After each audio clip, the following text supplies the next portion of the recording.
day 24, and I know you're thirsty for some more. Team, welcome. I am at the body shop again. We got this figured out. We got it going.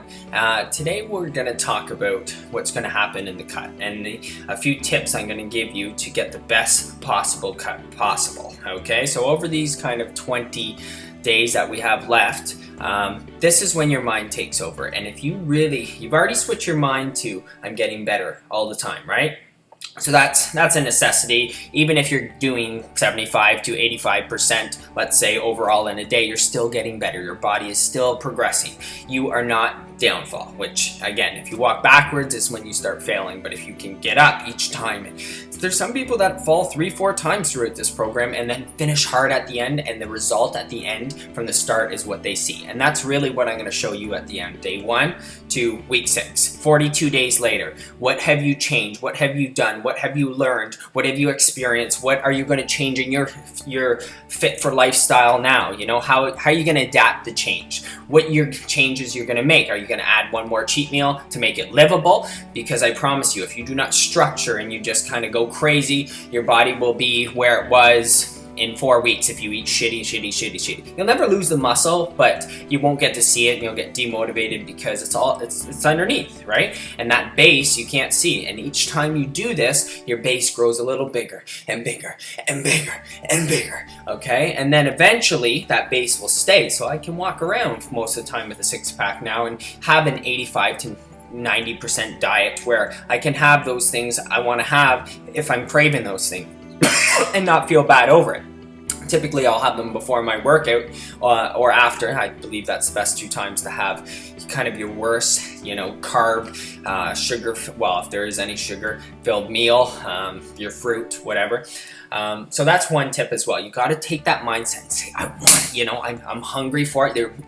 Your body's getting better every time. Take more pictures, be consistent, progress it. Just constantly take your tummy photos every single day and see, is it progressing? Is it progressing? Is it progressing? I guarantee every single day you'll see a little bit more and a little bit more and a little bit more. And as that countdown happens, what happens is you see more faster and a little bit more even faster and a little more even faster. And that's what we want. We want to work on that momentum. So when you finish at the end of this, you can finally say, you know what, that was damn hard. I totally thought I could do it with all this stuff, all my life stuff, all my school, all blah blah blah, but that was hard and I got through and I did it. And you know what, I'll do it again. And I love this lifestyle of progressing, waking up with energy, waking up hungry to do something in my day because I'm being productive and I have a project, and my project is myself, which is my body, which is somebody I have to hang out with 365 days a year, 24 hours a day, 7 days a week. Hear you bitch, moan, whine, complain. Who cares? Nobody cares. Nobody's gonna praise you, okay? Not mommy, not daddy. Okay, you gotta praise yourself, you gotta love yourself, so that's why you gotta give so much attention to yourself. You gotta be obsessed with yourself, not in the condescending, conceited sort of way, but being proud of yourself is a huge difference, and believing something is a fact than being arrogant and rubbing in, oh, I got better abs than you, rubbing into somebody's face. I don't go and rub into people's face. If I do, it's a joke so that they can kind of laugh it off, because I believe laughter is the only other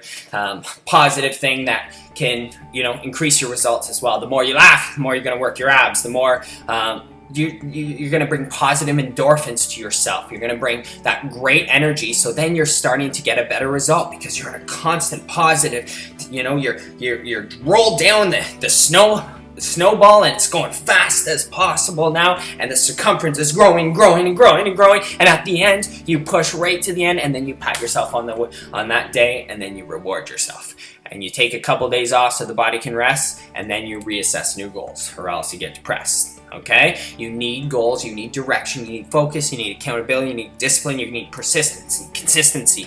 You need all that to be the best you can be, and the best person, so you can start helping other people, so you can leave a legacy when you die, so you can leave a legacy for your children and somebody to look up to want to be like you, to inspire many thousands of people. So one day, you know what? Somebody will come up to you and say, you know what, you truly changed my life. And I mean, right there is worth every single cent. Have a great team.